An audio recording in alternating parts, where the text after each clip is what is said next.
এবার এক ঐতিহাসিক রায় দিল কলকাতা হাইকোর্ট।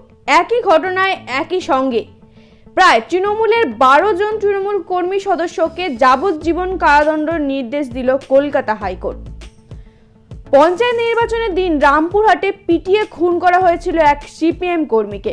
সেই ঘটনায় অভিযুক্ত 12 জন তৃণমূল কর্মীকে যাবজ্জীবন কারাদণ্ডের সাজা শোনালো রামপুরহাট আদালত। রায়ে খুশি মৃতের পরিবার। 2013 সালে 23শে জুলাই পঞ্চায়েত নির্বাচনের পরের দিন রামপুরহাট থানার সইপুর গ্রামে আক্রান্ত হয়েছিলেন স্থানীয় সিপিএম নেতা হুমায়ুন মীর। অভিযোগ, তৃণমূলের কর্মী সমর্থকরা বাঁশ লাঠি দিয়ে এলোপাথারি মারধর করে তাকে। গুরুতর জখম অবস্থায় স্থানীয় হাসপাতালে নিয়ে যাওয়া হয় তাকে। অবস্থার অবনতি হওয়ায় পাঠানো হয় বর্ধমান মেডিকেল কলেজ হাসপাতালে।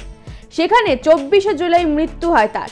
হুমায়ুনের মৃত্যুর খবর আসতেই সাড়া পড়ে যায় গোটা গ্রামে। ওই দিনই রামপুরহাট থানায় 14 জনের বিরুদ্ধে দাদাকে খুনের অভিযোগ দায়ের করেন হুমায়ুনের বোন জেসমিনা খাতুন।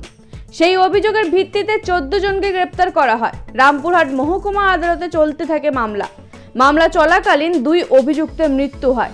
গত 20শে ডিসেম্বর রামপুরহাট থানার আদালতের বিচারক গুরুদাস বিশ্বাস 12 জন অভিযুক্তকে দোষী সাব্যস্ত করেন। আজ যাবজ্জীবন কারাদণ্ডের সাজা শোনালো হলো তাদের।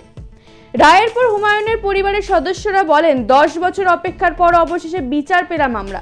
নৃশংসভাবে খুন করা হয়েছিল ওকে। দোষীদের ফাঁসি হলে আরো ভালো হতো। তবে এই রায়েও আমরা খুশি। একই সঙ্গে তারা জানান, 12 জন তৃণমূল কর্মীর যাবজ্জীবন হওয়ায় তারা নিরাপত্তার অভাব বোধ করছেন।